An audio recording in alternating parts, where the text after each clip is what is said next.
Thank you so much. I want to just, before Ann comes up and does her welcome from ahead, I just wanted to quickly welcome everyone to the 2017 Industrial Foundation Annual Meeting, offer some quick thanks, and then certainly introduce Ann to come up here. So I'm Derek Santos. I'm the Executive Director at the MBEDC, and I just wanted to take a moment to thank the folks that work day to day in the park who make any of this possible with the EDC or the Industrial Foundation. Certainly that starts with the park companies, from their leadership to management to the folks working here. There are thousands of people that come to work here every day. They work for some of the best companies in the Commonwealth. They certainly make some of the best products in the world. So that thank you obviously starts with them. Certainly the Industrial Foundation, Executive Committee in particular, under Liz's leadership. Our job is to do the thing. Their job is to provide the leadership and the strategic direction, and that partnership has worked very, very well over the past 4 or 5 years. We look forward to that continuing. And of course to the City of New Bedford. For the most part, not Ahead. Ahead's actually on the Dartmouth side of the line. Dave Cressman's here with us this afternoon. But for the most part, it's the City of New Bedford that maintains the streets in this park and the infrastructure. These are municipal streets, so for those at the Department of Public Infrastructure or public facilities, certainly city planning is here. When new projects are coming into the park or expansions are happening, I see Tim Customs from Parallel. We just were at the planning board meeting the other night with 2 expansion projects here, or the folks from the Environmental Stewardship Office. It's really that partnership between the private sector, the public sector, and the nonprofits, between the EDC and the Industrial Foundation. I think that make this work so well. It's that teamwork that makes this work so well. There's no better team player that we have in the park than Ahead. Ann's team, we love doing events here because the team at Ahead literally makes it so easy for the Industrial Foundation and the EDC staff to pull off. They do fantastic work. I'm sure Ann will mention that, but you know, even to make sure that all the blinds are straight and all the chairs are perfect. Always a first-class operation here in everything that they do. So Ann has been the CEO at Ahead for about 5 years now, I think. She has a tremendous track record of 25 years in sort of progressive management. We all benefit from that. But before Ann came to New Bedford, she was at a big Seattle company. Big, right? Cutter & Burke, right? So not the one that you're thinking of. But certainly Seattle's loss in that regard has been New Bedford's victory, and we're glad to have her here. And with that, Ann Bromo. Ann?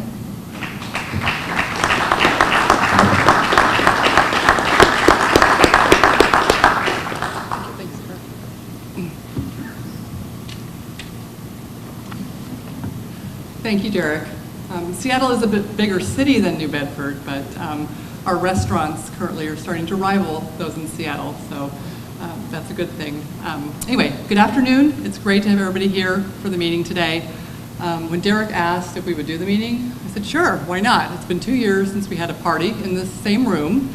Many of you were here for our 20th anniversary celebration for Ahead.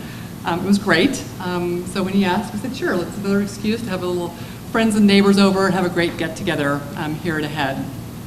We also play an active role in the Industrial Foundation board. Carlos Amaral, Carlos is at the back. He sits on the board, and many of you knew Luann Nygaard, who was with us for 20 years, and Luann retired this summer, and Carlos took over as our Director of Finance. So we're very active on the board, and we're very engaged in what's happening here in the park. So I know we need to get to the mayor and the business at hand, so I won't take too long to make a few comments about Ahead. I'm assuming most of you, if not all of you, know what we do here, but in the event you don't, we're a 22-year-old company, and we sell custom decorated headwear, apparel, and accessories, primarily to the golf market. And much of that decoration, in fact, 80% of it is done right here in this facility in New Bedford, and we're very proud of that versus just like many of our competitors do, they decorate overseas almost exclusively. So we're very, very proud of what we do here in New Bedford in the park. And I should say Dartmouth. David, no disrespect intended, because we are in the Dartmouth line. So I'm assuming also that many of you are golfers. hopefully some of you are golfers, but for the golfers in the room, we continue to be very, very strong in the golf market. We are in all 4 majors, and that's something we're very, very proud of. In fact, there's no other brands besides, I think, Maui Jim Sunglasses and somebody who's in the art, they do art panoramic renderings of golf tournaments. I think there's only 2 companies that can say that. So we're very, very proud of that. We're also the lead headwear partner to the PGA Tour. We had a significant presence last year at the Ryder Cup. In fact, a head product accounted for over $3 million of retail sales during Ryder Cup week at the event. And we were second only to Nike and Under Armour. So I think that's pretty good bragging rights. Next week, we're prominently featured at the President's Cup down in New York. So we'll be there in full force. Our products will be well represented there. It's at Liberty National. It's a spectacular facility. I don't have extra tickets, but if you happen to be going, I always get the question, can you get me in? Not to that one, it's pretty tight. But if you're going, please look for our product, come see our team in the merchandise facility. And most importantly to our day-to-day business, we are represented in numerous, it's in the thousands, golf facilities across the country and the world, quite frankly. That ranges from your public course to your private course to a resort. And if you're a golfer, and if you're out there golfing and you walk in the pro shop, and specifically in the headwear category, if you don't see a head, do us a favor, ask for it by name. What, mean you have no head hats? Oh, I can't possibly buy a hat. And don't buy a hat, okay? Please, do not support the competition. But I think the chances are you would see our product in many of the facilities that you frequent if you're a golfer. So let's say you're not a golfer. Maybe tennis is your thing. This year marked our first year in our partnership with the U.S. Tennis Open. So we had apparel and headwear at the Tennis Open last month in Flushing Meadows. And that's a great partnership that we're excited about. We know it'll be a long-term partnership and great for the company and a little diversification from golf.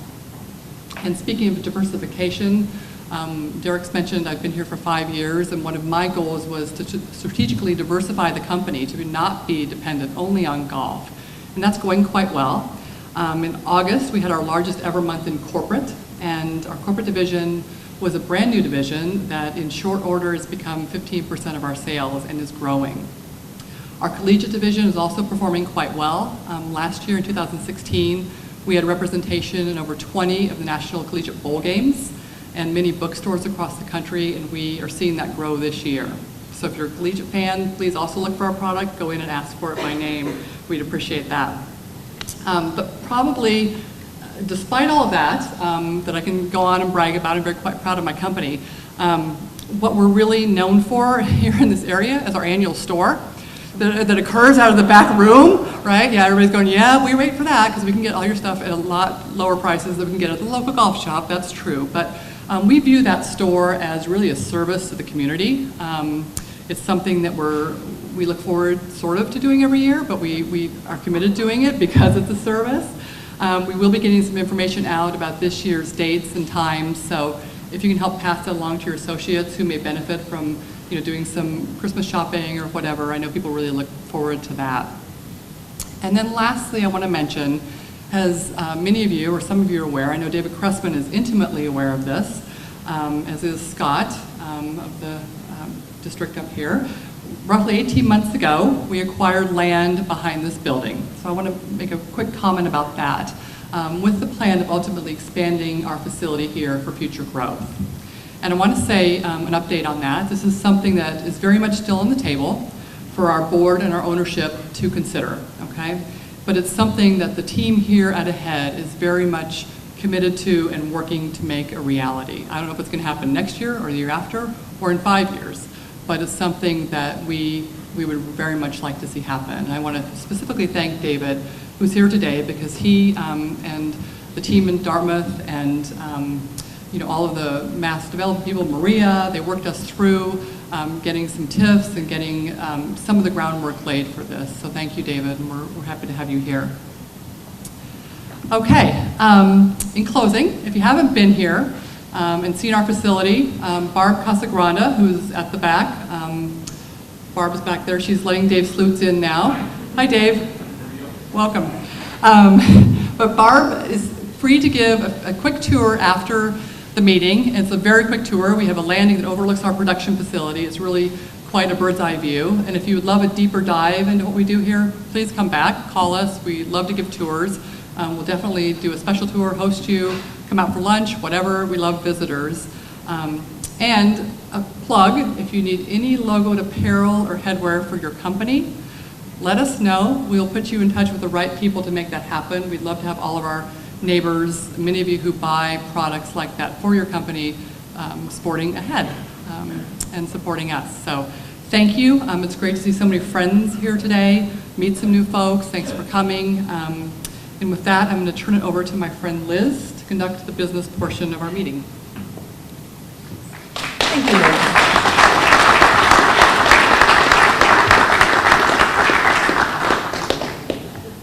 Thank you, Ann, for the introduction, but more than that, thank you for hosting us tonight. This is wonderful, and I know that the board really appreciates it. Before we actually start the meeting, could I ask all the EC members here to please stand, just so people know who you are? I know you're here. Okay, thank you. Thank you. Now, I'm officially calling the meeting to order, and I'm going to turn the microphone over to the secretary, Bob Mitchell, who will do the nominations for trustees and officers. Thank you, Liz. Excuse me. The minutes of the September 7th, 2016 annual meeting have been distributed to the trustees. I believe everyone has a set. If they're not available on your person now, there is some in the back of the room. May I have a motion to approve those minutes of the previous annual meeting? So moved. Second? All those in favor? Opposed? The minutes of the September 7th, 2016 annual meeting have been approved. We will now move to the election of the officers and executive committee members, and then to the election of the officers. The nominating committee for the executive committee nominates Kevin Calando, Carlos Amaral, Michael Tavares, Bob Pereira, and Don Rudnick, each for a 3-year term to expire in 2020. May I have a motion to re-elect the nominated executive committee members to 3-year terms? Second? Second. All in favor? Opposed? Motion carries. Welcome back, Kevin, Carlos, Michael, Robert, and Don. According to our bylaws, the officers of the organization are to be elected at the annual meeting by the trustees. The nominating committee nominates the following slate of officers: Chairman, Elizabeth Isherwood; Vice Chairman, Dave Cabral; Secretary, Bob Mitchell; Treasurer, Jeff Van Curra. Do I hear any other nominations from the floor? May I have a motion to accept the slate of officers as nominated? Second? All in favor? Opposed? Okay, motion carries to accept the slate of officers. So concludes my speech. I'd like to introduce Jeff Van Curra, who is the treasurer of the Bedford Industrial Foundation and has done an exemplary job in that position. Jeff?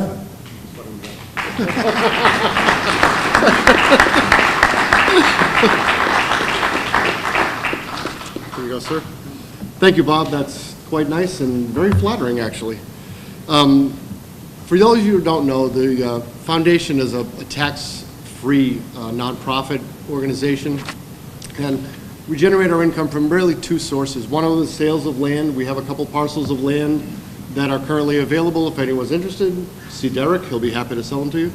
But we also have, we provide services for the park companies for maintenance and landscaping.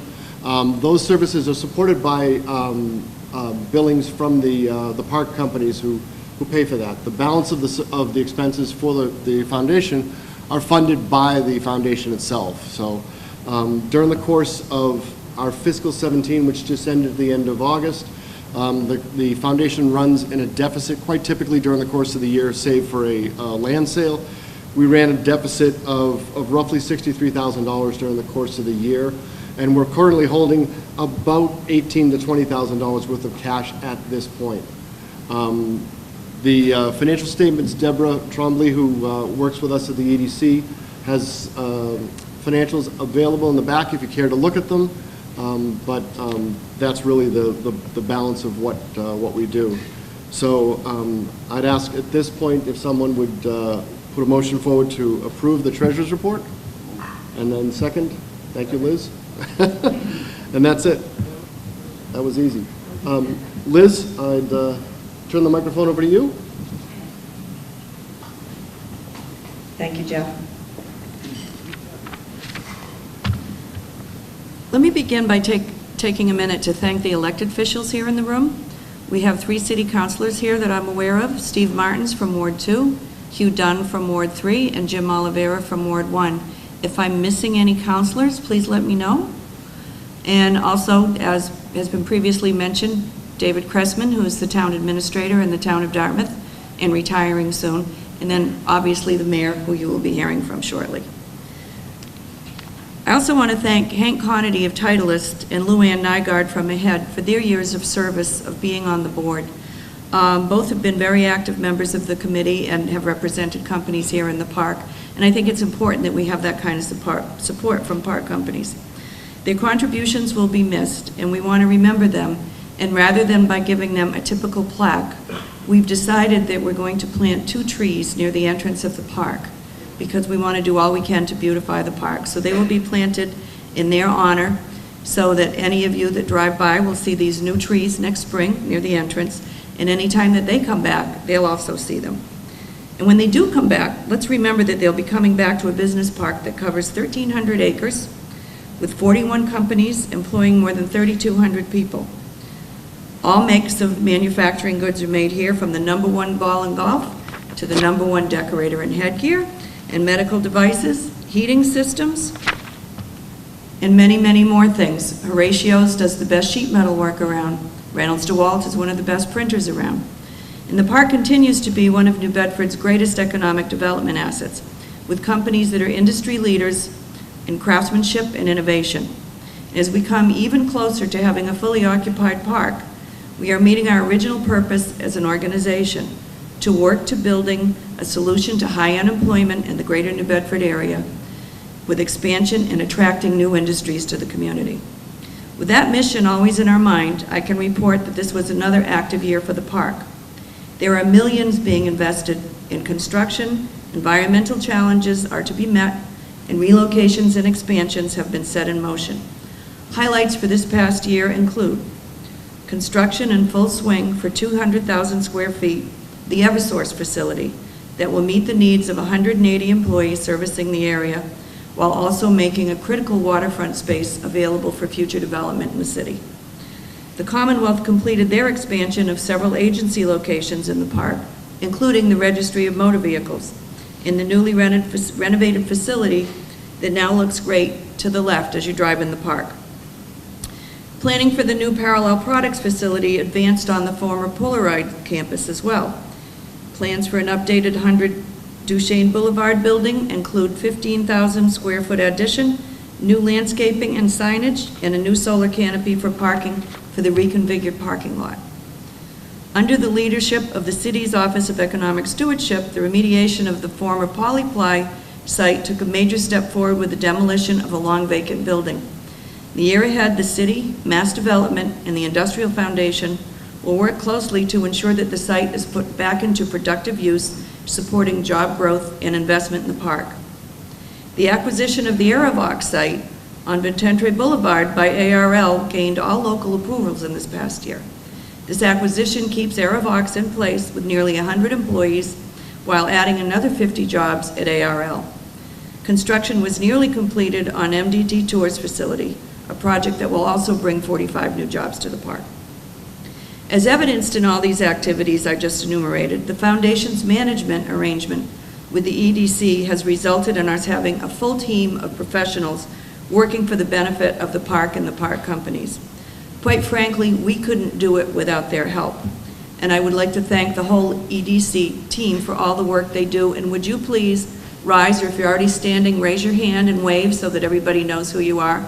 Because it has been absolutely great for us to have support of all these people. So, round of applause, please.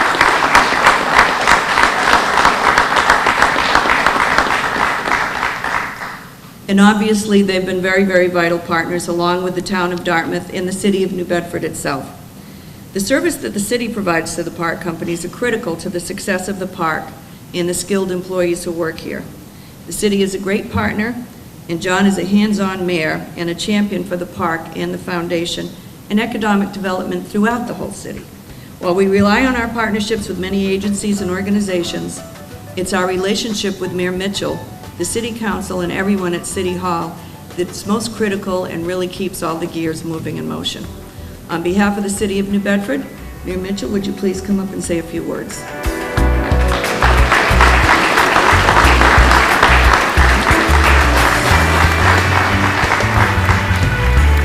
Good evening, everybody. So let me begin by thanking Ann. Where did she go? She's over there to make sure that Dave Slutz doesn't get locked out again, as somebody just observed. It's great to be here at AHEAD, and it's great to see all the great stuff that's going on. And I appreciate your taking a little bit of time for self-promotion, so we elected officials can really empathize with that need. But there were a number of things you said about the progress of the company that I wasn't aware of, and it's great to see you guys planting the flag amongst the real big, huge brands in the sporting world. And you're rubbing elbows with Under Armour and Nike. I mean, that's big stuff. And just remind them you're in New Bedford. That's the only. Just keep that in the forefront of your mind. The other thing I just want to ask is the sale. Is there a friends and family option for that? Can we get in early at all, or a discount, or further discount, or?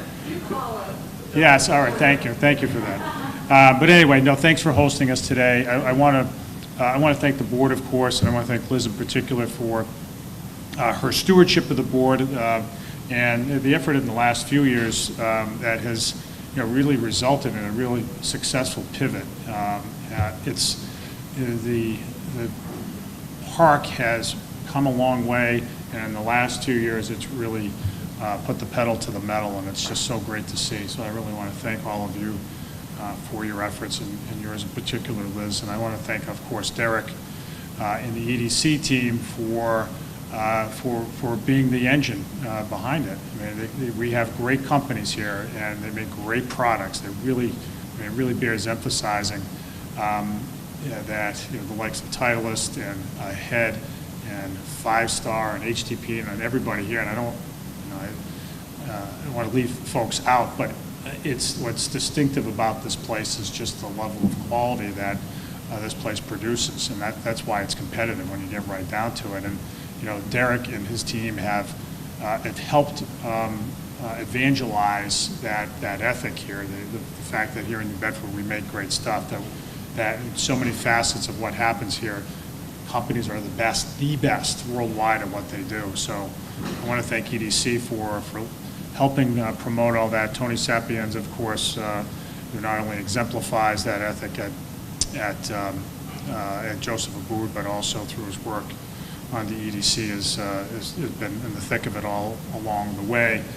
There are a couple of folks that I just wanted to thank while we're here, because they've been part of these events over the years. David Cressman is outgoing town administrator in the town of Dartmouth and has done terrific work for the town of Dartmouth and stabilizing its finances, promoting business, making opportunities happen in the park and in so many other places. David, I just want to take the opportunity to thank you as you're I don't say you're heading off into the sunset or out to pasture or any metaphor in between, but you've done great work, and I just wanted to express my gratitude for the partnership.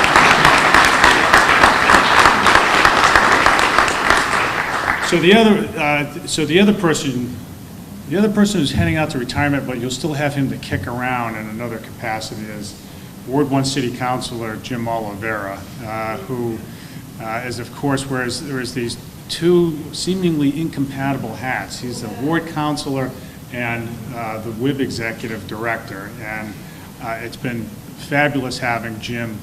As much as I kid with Jim, it has been fabulous having him on the city council, and I just really appreciate his leadership and his advocacy for his ward and all the work that he's done on the WIB to help you guys do your jobs better. And so I just would ask you to also join me in appreciation for Jim's hard work.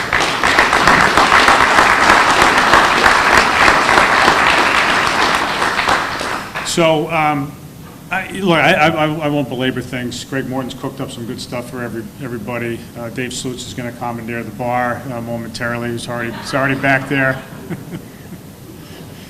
But I do want to, the city, and Liz mentioned that the purpose of the park originally was to recruit companies, to recruit capital to deal with the cities and the greater New Bedford's chronically high unemployment. And so those of us who are old enough to remember, and don't have to be that old, this is something that we've been dealing with for a long time. And the good news of late is that the city has grown a significant number of jobs, and it's the work that's happening here, the work that's happening in the near north end and places like Abood, the growth in the port, which has been substantial in the downtown, and really all over the city.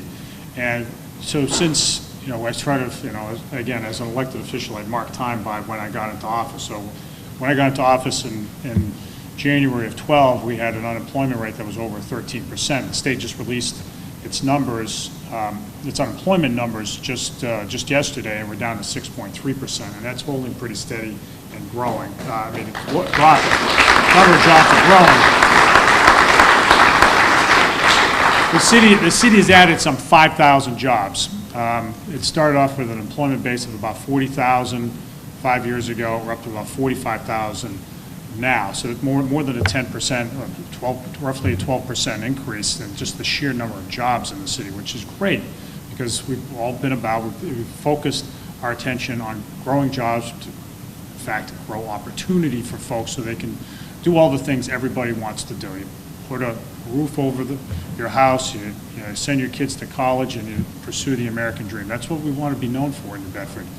But we know that we've also benefited from the national economic recovery, which is going on a very, very long 8 years, 9 years now, depending on whom you ask. And so, our goal has to be, as a city, how do we continue to grow? How do we leverage our assets, the assets in the city and the assets in the region in the long run, so that we're not subject to the vagaries of the national economy?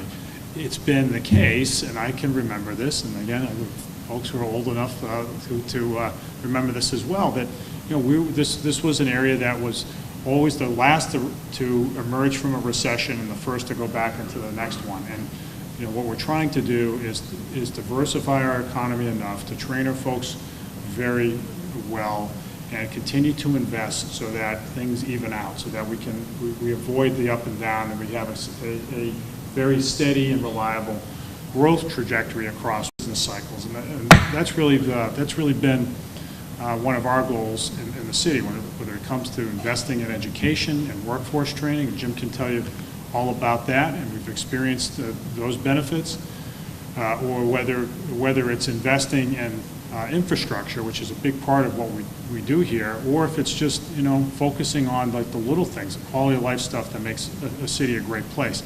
New Bedford's a great place, and we've always said, and you've heard me say this, that we've all recognized that it has tremendous potential, and it's going to continue to take a concerted effort over a long period of time to continue to activate that potential so we have steady growth and so that we can continue to build the city. That's the business we're in. We are in the business of building a city, and that by necessity requires not just the work of city government, but everybody, business leaders in particular. You guys are the leadership in so many respects in our community, and I want to thank all of you who contribute in that way, contribute to do the little extra, to think about your bottom lines, not just tactically, but strategically, and think about what your business can contribute to the community, what you can do on the side in the way of lending your leadership to the community that can make a difference in the long run. So we need more of that. We're going to keep the pedal to the metal. Whatever's happening at the national level, we need to continue that approach, because that's the way we're going to continue to have success here. And we won't be having conversations about, how do we offset high unemployment in the region. It'll be more about building and anticipating for the future, and to how do we compete effectively in the global economy in the long run. That's what successful cities do, and that's the track we're on now. So I really want to thank all of you for your help along the way and helping New Bedford punch above its weight. Thanks, everybody.